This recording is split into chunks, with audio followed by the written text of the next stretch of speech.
Ya sekarang action gitu. Action berarti maksudnya apa? Tadi kan starter tuh. 7 poin memulai itu kan kayak tombol starter, kayak lagi gitu kan. Lagi mulai itu. Sekarang ya udah digas gitu. Ngegas kalau mau ke Jakarta ya udah digas ke arah Jakarta. Caranya gimana? Nah, action. Action di PTB itu sebenarnya sederhana. Cuma ada 3 poin yang utama, teman-teman. Actionnya itu cuma 3 poin. Satu, ikut pertemuan, udah masuk di poin yang awal tadi ya sebenarnya.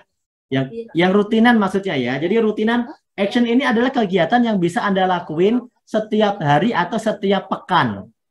Setiap hari dan setiap pekan. Pertama, pasti ngikutin seminar atau training, mengikuti pertemuan. Yang kedua, yaitu Anda membuat daftar nama atau menulis database untuk prospekan Anda. Yang ketiga, menghubungi prospekan atau menemui prospekan. Ya, menghubungi aja itu setidaknya 10 orang per hari. Dihubungi, di calling, buat janji ketemu, undang ke seminar. Pokoknya setidaknya ada 10 orang yang Anda hubungi setiap hari. Untuk apa, Pak? Untuk di prospek, untuk diajak ketemuan, untuk diundang ke seminar, untuk diajak presentasi. Ya, kalau yang udah dipresentasi untuk di follow up ulang, untuk di closing, untuk diatasi kendalanya. Itu kerjanya cuma itu aja sih sebenarnya, cuma pertemuan sama pertemuan, pertemuan dan pertemuan gitu. Jadi di PTBS ini kerjanya cuma pertemuan sebenarnya, ya. Cara cari mitra lah. Oke, ntar kita kasih tahu tips cara cari mitra ya. Bagaimana cara mendapatkan calon mitra di online? Nah, gimana coach? Nah, mau organik, mau yang lambat, apa main cepet nih? Saya tanya lagi, kayak, Ya udah terserah coach aja lah coach, gimana caranya? Super gimana caranya? nah kalau saya sih main jalur tol. Oh, pakai jalur tol. Ya, jalur tol itu maksudnya pakai iklan kawan-kawan. Tapi kalau misalkan mau jalan biasa, ya itu pakai organik. Nah, organik itu mesti pintar bikin konten, mesti pintar bikin copywriting, dan lain-lain lah. Nah, kalau jalan tol itu nggak Jadi mesti. organik itu manual lah ya. Kita maksudnya kita upload konten, terus kita promosi gitu kan di online gitu ya. Kontennya juga Tuh, ya harus bisa bikin konten, ngupload gitu. Nah, kalau yang udah satu, yang selain itu organik. Kalau yang satunya lagi tuh pakai iklan berbayar, bos gitu ya. Nah, tuh, hampir 90% closing itu terjadi dari follow up, bukan pertama kali dia ngechat kita. oh ya Gitu, Ger. betul. Jadi sebenarnya gitu betul. Jadi mau organik, mau ads ya, mau apa pakai iklan berbayar maupun yang gratisan, itu sebenarnya tidak bisa menentukan closing, betul kan? Betul, Karena betul. pada dasarnya mereka begitu lihat iklan, mereka nge-WA kita, menghubungi kita, tanya-tanya, yang jadi masalah nggak bisa caranya jawab. Nah, Nah, itu namanya nggak ngerti caranya follow up. Itu masalahnya Bapak Ibu. Harus betul, belajar Cap. caranya follow up. Betul, betul, Cap. Karena gini, Cap. Intinya mau organik ataupun ads, ya intinya dari teknik closing, Cap. Contoh kemarin saya ngiklan 30.000, Cap. Cap, itu saya iklan waktu di GSS kemarin, saya interview Ustaz Brother yang utang 1,3 miliar. Nah, saya ngiklan 30.000, saya tester kan di Facebook Ads, masuk tuh lihat 30 database. Nah, biasa saya bangun trust, bangun kepercayaan, masuk ke seminar online, di edukasi, dan alhamdulillah dari 30 orang itu closing 3 orang pakai basic. Nah, salah satunya kemarin Pak Muhammad dari Jakarta, dan rata-rata emang ya itu pas saya tanyain, ya mereka emang punya banyak utang, rata-rata kayak gitu. Ya. Nah, betul ini kita baca komentar dulu nih, Coach. Jadi banget ya yang disampaikan Coach Noval ini bahwa teman-teman itu harus berkemampuan follow up. Follow up itu ya gini loh, ketika gini, Anda cari prospekan, cari itu paling gampang. Cari itu gampang banget. Anda nongol orang di jalan aja udah bisa dapat prospekan. Pak, udah tahu PTBS belum? Terus orangnya bilang, apaan Pak? Terus Anda bingung. Nah, itu nggak jadi closing. Anda Noel tapi ditowel balik gak bisa jawab gitu, gak bisa jelasin, gak bisa meyakinkan. Nah, ini ada beberapa poin terkait dengan bagaimana cara meyakinkan ke orang. Yang pertama, teman-teman tetap harus memahami tentang PT Base ini dulu, gitu loh. PT Base itu apa sih? Memahami keseluruhan PT Base. Makanya Anda perlu datang sering-sering ke seminar supaya Anda itu nempel pemahaman tentang PT Base, tentang company profile, tentang ownernya, tentang produknya, tentang manfaatnya, nilai-nilai yang didapetin, value-nya di sana apa aja, ada SLC segala macam. Jadi Anda harus paham semua itu masuk supaya punya bahan untuk nanti kalau ditanya orang bisa ngomong gitu loh, teman-teman.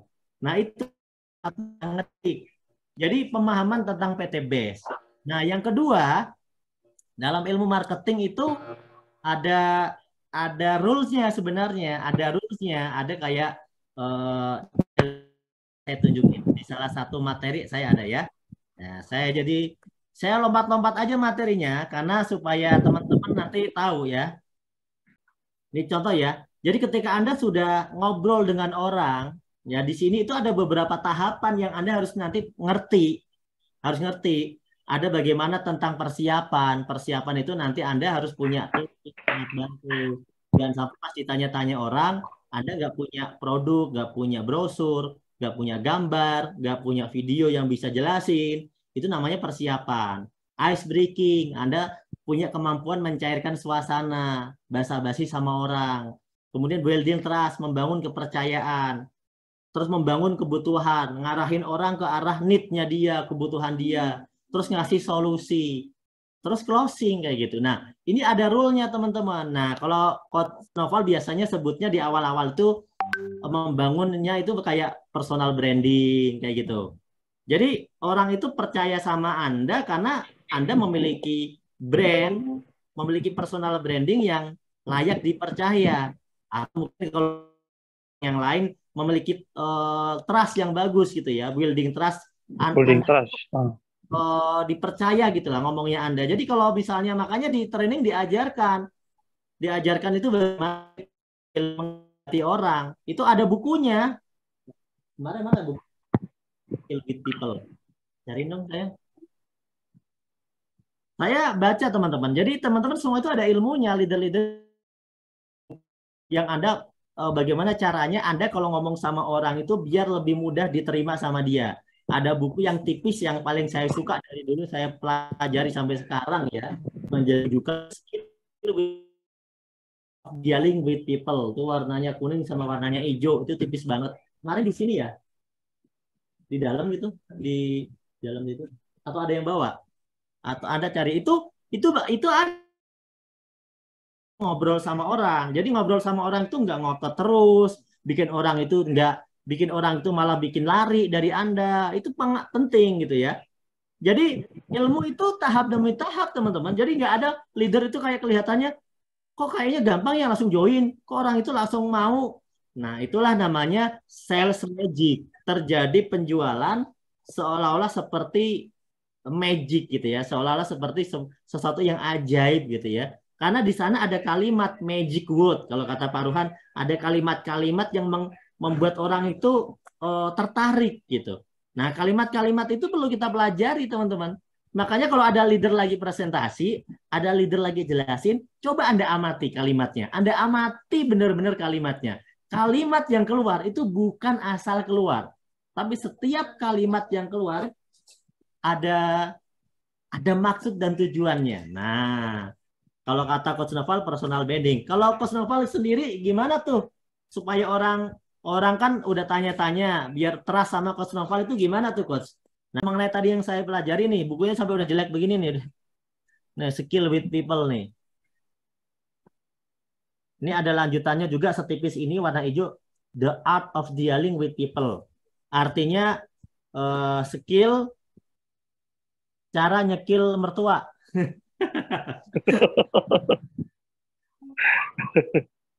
Loh, ini maksudnya apa? Cara ngerayu, buku ngerayu orang. Tapi bukan ngerayu.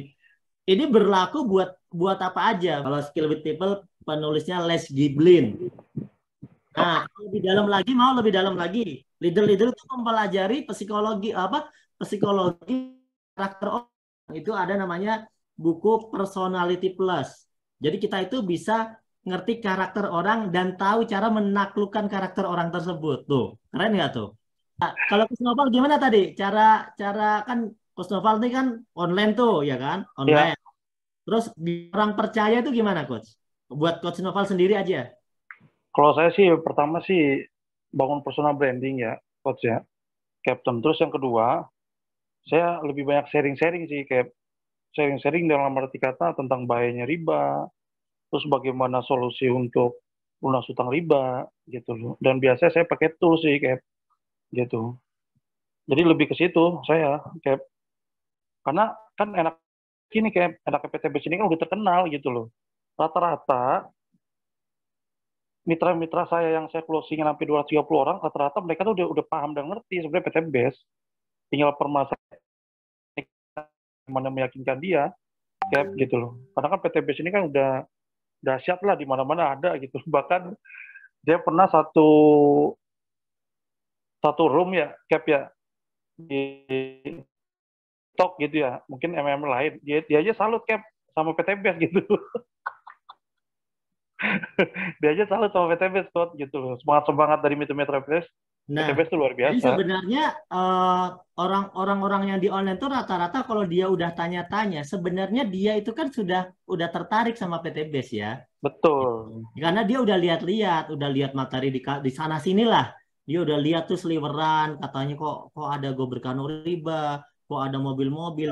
Cuma untuk memutuskan join closing, dia itu pilih-pilih. Nah, Ya, betul. pilih yang cocok. Nah, ini tergantung kalau di online tuh begitu, pilih-pilih yang cocok pas ngobrol sama Anda, terus balasnya lama gitu kan, nggak jadi closing. Jadi kalau ada prospekan itu harus gercep ya, coach ya. Betul, setuju. Ya, si Harus cepet, apalagi gercep. di online. Di online harus gercep. Kalau nggak gercep, mah diambil orang. Mm-mm. Oke, ada pertanyaan lagi nih. Assalamualaikum, bagaimana cara meyakinkan teman yang pernah jadi member PT BES? Tapi mereka selalu mengatakan produk PT BES tidak ada hasilnya. Ya Nggak ada kalau orang hasil. kayak gitu ngapain juga kita, kalau saya ya ngapain diurusin Bapak. Iya, betul. Cari lagi yang lain, gak usah pusing-pusing. Saya itu pusing ya. Kenapa Anda repot-repot ngurusin orang yang jelas memutuskan tidak suka sama PT BES? Iya, Ya kalau saya sih nyari yang suka aja sih. iya betul. Banyak di antara teman-teman itu terlalu hebat. Repot-repot nyari orang yang nggak suka gitu loh. Dia udah jelas nggak suka. Ya ngapain Anda tunggu-tunggu? Ya udah next aja. Yang pengen masih banyak. Nah, seolah-olah itu kayak nggak ada orang lain lagi gitu. Nggak ada prospekan lagi. Makanya bikin daftar nama, bikin database. Tadi ada ilmunya kan? Nah, gitu ya. Cari yang mau betul. Jadi prospek itu cari yang mau, bukan cari yang nggak mau. Nih, cara prospek itu kan ketika kita mulai prospek, ini teman-teman, kalau responnya bagus, lanjutin. Kalau responnya nggak bagus, next. Jangan dibahas. Itu caranya. Kalau Anda ngurusin orang-orang yang responnya nggak bagus, ya nggak sukses-sukses Anda. Gitu. Kenapa? Ya Anda berharap memiliki tim orang yang tidak sesuai. Saya mau tanya teman-teman. Saya mau tanya. Kalau teman-teman mau punya tim, sebuah tim bisnis, tim yang solid, yang bagus, kira-kira orang-orangnya kira-kira yang teman-teman butuhin yang kayak gimana? Yang ngeyelan, yang suka bantahan, Yang yang ngeluh. negatifan, atau yang coba. Anda kan mau punya kerajaan bisnis nih. Kalau jujur ya, kalau misalnya saya ngomong ke seseorang, orangnya nggak respon, leader-leader lain juga sama sih. Ya mereka nggak akan dilanjutin. Karena apa? Ini bukan orang yang saya cari. Mungkin tahun depan pas dia lagi pengen bisa jadi. Tapi sekarang belum. Cari yang lain dulu gitu. Jadi kita nggak perlu lama-lama. Jadi kita nggak usah menghayati di situ kayak yang, oh gimana caranya ya biar orang ini join. Emang kenapa kalau orang itu join? Emang orang itu hebat. Udah join juga basic susah belum tentu ya kan. Habis itu ngeyelan, negatifan. habis itu suka suka jelek-jelekin, udah join juga masih jelek-jelekin, ngata-ngatain upline, ngata-ngatain perusahaan, padahal udah join. Habis itu dia bilang, wah aku gara-gara kamu jadi join. Tuh, ngapain ngurusin orang yang begitu, Bapak Ibu? Jadi saya tahu Anda itu pengen punya mitra, pengen punya member, tapi maksud saya cari aja itu yang member itu yang cocok aja, gitu ya. Jadi leader-leader sebenarnya, nih jujur ya, saya pribadi atau Coach Noval saya nggak tahu. Kalau Coach Noval ada yang negatif gitu, dilanjutin nggak? Kalau saya langsung next, Cap, tapi tetap saya follow up ke depannya gitu. Karena kan kita nggak tahu ya, bisa jadi hari ini dia nggak daftar, 3 bulan, 6 bulan, setahun, bisa jadi karena dia selalu lihat status kita, aktivitas kita, dia daftar. Kayak tadi yang Captain bilang kan, mungkin hari ini dia nggak perlu, kita nggak tahu 3 bulan, 16 tahun kemudian. Gitu, Cap. Nah, betul. Jadi kita next ini maksudnya nggak usah kita bahas sekarang dulu, tapi nanti beberapa waktu kita follow up, kasih info lagi, kita kasih update lagi, begitu Coach ya. Betul. Oke. Sekarang nih lagi nih, bagaimana cara mengatasi orang yang ingin sekali bergabung tapi kendalanya duit? Gampang ini mah. Sedangkan hutangnya banyak, gampang. Dan nggak ada yang dijual, gampang ini. Solusinya gimana? Perasaan hampir 90% yang join PTBS nggak punya duit semua ini. Iya, bahkan minus, Cap. Bu Bahkan Sutini, punya utang semua. saya mau tanya nih Bu Sutini. Bu Sutini emang join PTBS punya duit ya? Alhamdulillah ya Bu Sutini. Jujur ya, kami ini teman-teman kebanyakan nih leader itu gabung malah dalam keadaan menanggung hutang. Jadi mereka itu nggak punya duit sebenarnya, minus istilahnya. Berarti nggak punya duit. Tapi kok bisa join?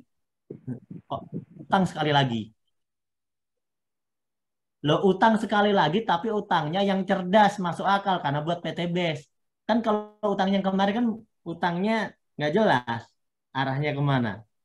Nah, jadi pebisnis itu harus berani mengambil sebuah tindakan. Kalau ada orang yang nggak berani, ya kita motivasi dulu, kita kasih pemahaman dulu, kita kasih contoh-contoh dulu, gitu. Jadi sebenarnya jujur teman-teman, orang yang join alasannya nggak join gara-gara nggak punya uang, bagi saya nggak masuk kategori.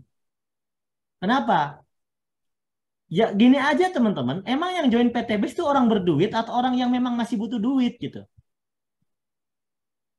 So, kalau nggak percaya Anda cek. Orang join PTBS itu rata-rata nggak punya duit. Hanya beberapa aja yang punya. Contoh Pak Adan Haris. Kebetulan beliau latar belakang pengusaha. Masih ada saldo tabungan lah mungkin. Dia punya duit gitu. Tapi banyak banget yang pengangguran nggak punya duit. Gitu. Terus gimana Pak? Ya orang kalau punya keinginan dan udah yakin, itu selalu ada cara. Begini aja lah contohnya gini aja. Mohon izin ya Coach. Misalnya Coach punya keluarga Coach. Coach Noval ini lagi nggak punya duit Coach. Lagi nggak punya duit. Ya, Ada keluarga coach yang sangat dicintai, nggak tahu lah terdekat, saya nggak mau nyebut siapa, terdekat ya, lah pokoknya. Tiba-tiba sakit terus bilang ini harus obatin, nih harus dioperasi atau harus diapain, butuh duit 10 juta, 20 juta. Menurut Coach Noval nggak punya duit. Terus Coach Noval bilang, maaf ya nggak punya duit. Kira-kira gitu nggak? kagak. Saya pasti mati-matian gimana caranya biar sembuh, gimana caranya biar punya duit, entah itu pinjam, entah itu gade barang, atau apapun lah gitu. Karena Kenapa ngelakuin itu? Alasannya kan gitu. ya, ya alasannya ya karena kita pengen melihat anak kita atau istri kita ya sembuh normal seperti biasa gitu. Karena Karena kan sangat duit berharga kan. betul, karena Kita nganggap itu berharga gitu. penting, penting gitu loh, Penting gitu ya. Nah, penting. jadi kalau ada orang yang dengan gampang misalnya mau join, ah nggak ada modal, berarti dia nggak nganggap masa depan dapat pajero rumah 1 miliar umur haji itu penting. Dia nganggap nggak Betul, penting. betul, betul, Nah, Cap. orang semacam ini butuh waktu, namanya dicuci otak dulu. Caranya gimana? Sering-sering ajak nongkrong ke yang ada leader-leader sukses. Sering-sering ajak sharing positif. Ngopi-ngopi tapi ngobrol-ngobrol sama teman-teman PTBS. Nanti kebawa suasana, gitu caranya. Dibawa-bawa aja dulu. Sana yuk ngopi yuk, gitu. Udah bawa ngopi. Terus saya ini nongkrong lagi. Ah, nggak apa-apa lah, nongkrong ini santai aja. Nah, nanti lambat laun dia akan mulai mendengar masukan. Insya Allah pikirannya akan berubah. mendapatkan sebuah pemikiran, kayak dapat ilham. Oh gitu. Yang awalnya nggak punya modal, tiba-tiba bilang, aha, nah gitu. Langsung tiba-tiba dapat ide gitu kan. Iya, betul. Nah gitu, teman-teman harus ngerti gitu loh. Itu ada yang jualan keripik bisa join BTBS, Masya Allah. Nah, jadi gini ya, itu karena bagaimana pemahaman. Kalau kita merasa PTBS ini bagus, terus orang itu merasa kayak, oh PTBS bagus banget dan masa depan aku banget gitu kan. Ya dia pasti usaha. Tapi kalau dia belum usaha, kita anggap dia belum paham sama PTBS, dia belum memiliki impian yang serius, dia merasa PTBS ya iklan lewat aja. Berarti gimana? Ya coba yakinin ulang lagi, berarti dia tuh belum paham gitu. Intinya gitu. Karena kalau orang yang paham bahwa kamu mau nggak tahun depan itu berubah hidup bisa punya Pajero. Kalau dalam pikiran dia, mau sih, tapi kayak ya gimana ya? Nggak juga nggak apa-apalah. Dalam pikirannya begitu. Ya nggak akan join orang itu. Karena dalam hatinya ada pemikiran, mau sih, tapi nggak apa-apa. Nggak punya juga masih nggak apa-apa. Yang kayak begitu maksudnya, bukan nggak bisa join. Bisa tapi bukan prioritas. Carilah orang-orang yang mau pokoknya tahun depan harus sukses, aku harus lunas hutang, pokoknya tahun depan harus bisa umrahin orang tuaku udah tua. Nah, yang kayak gitu-gitu tuh yang diajak, teman-teman. Itu berarti namanya build need, building need ya, membangun kebutuhan. Ngerti keinginan orang itu apa. Nah, itu ada teknik. Ya, tetap sih butuh jam terbang. Makanya sering-seringlah Anda itu presentasi, prospek, home sharing, sama leader. Karena saat momen home sharing sama leader, Anda nanti bisa mendengarkan, mengamati bagaimana leader ini saat mengolah prospekan. Bagaimana leader itu saat ngomongin prospekan Anda. Gitu. Jadi kalau Anda bermain solo terus, sebagai mitra baru bermain solo itu sendirian terus, nggak pernah dengerin arahan leader, leader itu ngomong apa, ngomong ke prospekan bagaimana, nanti Anda nggak dapat masukan. Maka caranya sering-sering memanfaatkan momen-momen untuk bisa dengerin leader itu ngomong. Entah ngomong ke sesama tim, entah ngomong ke prospekan gitu ya, entah di seminar, entah di sharing, entah di forum ngopi. Pokoknya dengerin aja leader itu ngomong. Nanti apa yang leader itu omongin lambat laun akan nempel di Anda. Nah, kayak gitu. Yang nyesek bisnis ini dianggap remeh nyari-nyari member. Nah, jadi gini teman-teman, sebenarnya apapun itu namanya handling objection. Oke, saya jelaskan basket. Ini ya, saya jelaskan di sini ya. Nih, ada poin yang ketujuh teman-teman. Lihat poin ketujuh, ya. Itu ada poin di mana kita harus ngerti cara mengatasi kendala.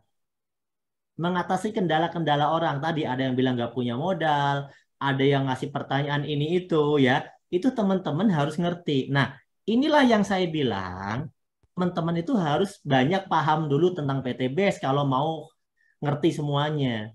Karena kalau nggak ngerti kan nggak mungkin bisa jelasin. Jujur ya, Coach Noval, saya itu pertanyaannya mirip-mirip yang ditanyakan kepada Anda. Orang-orang itu, kalau kita ketemu orang, pasti dia bilang, ini cari-cari orang ya gitu. Ini gitu. Sama kok, mereka juga begitu. Tapi karena kami bisa menjelaskan, kami omongin, Pak, wah itu kan bisnis cari-cari orang. Nah, pertama kita pasti omongin dulu juga bahwa benar Pak, memang bisnis itu pasti cari orang. Tapi sebenarnya kalau semua bisnis itu juga cari orang, gitu ya. Perbedaannya itu apa sih? Di PTBS itu tidak wajib kita cari-cari orang itu nggak wajib. Kalau misalnya Bapak itu nggak butuh orang. Misalnya gini Pak, Bapak misalnya jualan baju, ya kan? Bapak jualan baju itu kira-kira ke siapa Pak? Ya ke orang. Ya, ya kan artinya kita memang kebetulan butuh orang untuk beli kan. Makanya kita cari orang. Nah di PTBS juga sama. Kita sebenarnya nggak harus cari-cari orang kok Pak. Gitu. Produk-produk PTBS ada nggak yang menurut Bapak bagus? Ada sih, tapi saya nggak suka sama cari-cari orangnya. Ya udah, nggak usah cari-cari orang, nggak apa-apa, Pak. Tetap bisa sukses. Caranya gimana? Nah, Di PT-Base itu yang penting kan omset, Pak. Namanya bisnis itu omset. Begini aja. Di bisnis apapun, Pak, judulnya. Nggak usah PT-Base lah. Apapun bisnisnya, pasti yang dicari adalah omset. Gitu kan? Yang dicari apa? Omset kan, Pak? Ya, omset itu ya berarti adanya penjualan. Barangnya terjual. Adanya omset yang keluar. Masalah Bapak cari orang, mengenai bangun jaringan, itu adalah bagian dari strategi bisnis, bukan kewajiban. Contoh, Bapak nggak usah ngajak-ngajak orang, nggak apa-apa, asal ada omset. Misalnya Bapak ada omset nih, belanja sendiri, buat kebutuhan diri sendiri ya. Misalnya Bapak beli pupuk, tuh dipakai sendiri, gitu kan. Terus beli lagi, dipakai sendiri. Gitu aja terus Pak, itu tetap di PT Base ada namanya royalti dan ada namanya reward yang Bapak bisa dapetin, meskipun nggak ngajak-ngajak orang. Loh bisa? Ya bisa Pak, kan PT Base bukan bisnis cari-cari orang. Yang cari-cari orang kan sponsor TKW Pak. Nah, loh tapi itu yang ngajak-ngajak orang, itu cuma bagian dari strategi, Pak. Begini, kita jualan sendiri sama punya tim enakan mana, Pak? Ya enakan punya tim. Iya, makanya bos itu kan punya tim, Pak. Ada manajer, ada direktur, ada supervisor, dia punya tim. Kalau sendirian ya nggak kaya bos itu, Pak, gitu. Nah, di sini juga sama. Marketing juga gitu, Pak. Itu ada marketing yang di jalan-jalan tuh nganterin tukang rokok, tukang macam-macam ya. Itu manajernya atau mungkin leadernya dia cuma nyuruh-nyuruh doang, tapi timnya yang jalan. Nah, di PT Base ini kita mirip tapi nggak sama. Jadi kita punya tim juga, tapi tim itu adalah sebagai strategi. Karena kalau kita punya tim lebih banyak, maka apa yang kita lakukan jadi lebih ringan. Nggak harus kita itu dagangan sendirian terus, karena udah punya tim. Gitu. Tapi kalau misalnya Bapak nggak suka cari-cari orang, ya nggak masalah, nggak usah cari-cari orang sebenarnya. Itu kemarin juga ada Pak, gitu kan, di sana di daerah Sumatera, dia nggak cari-cari orang Pak. Kenapa? Dia kan butuh pupuknya PT Base, dia beli pupuk. Terus omsetnya ya diambil sendiri aja, dia dapat poin, dia dapat royalti, meskipun tanpa cari-cari orang Pak, gitu. Nah, lama-lama orang itu mikir, oh ternyata ini beda ya sama MLM yang dulu gitu ya. Ya beda gitu. Nah, jadi intinya di sini teman-teman harus paham dulu, terus bisa jelasin. Intinya gitu kan Coach ya. Gitu. Jadi harus ada pemahaman, terus mau bisa jelasin. Nah, kalau yang belum ada pemahaman, belum ada kemampuan, caranya minta tolong sama leader yang bisa jelasin gitu. Jadi judulnya Anda kerjasama. Makanya ada mentor, gitu teman-teman. Ya, Atau paling simpelnya minta bantuan kepada sponsor atau leader yang kayak telepon bertiga. Biasanya betul, biasanya itu lebih tingkat closingnya lebih tinggi kayak biasanya. betul, betul. Itu juga ada di materi training itu, di materi training yang bisa kita adakan nih ya. Kita coba yang disampaikan Coach Noval itu, yaitu minta tolong. Tricol, Nah, tricol namanya, teknik tricol. minta tolong sama timnya atau teleponan bertiga. Nah, itu di sini. Ya. Nah itu ya triway call kayak. Nah, jadi teman-teman, kalau nanti teman-teman mengikuti semua materi di training ini sebenarnya banyak materinya, cuma nggak bisa disampaikan dalam satu sesi ya. Jadi kita three-way call itu kita bisa pakai yang jauh-jauh nih, yang online teleponan bareng leadernya sama prospekan.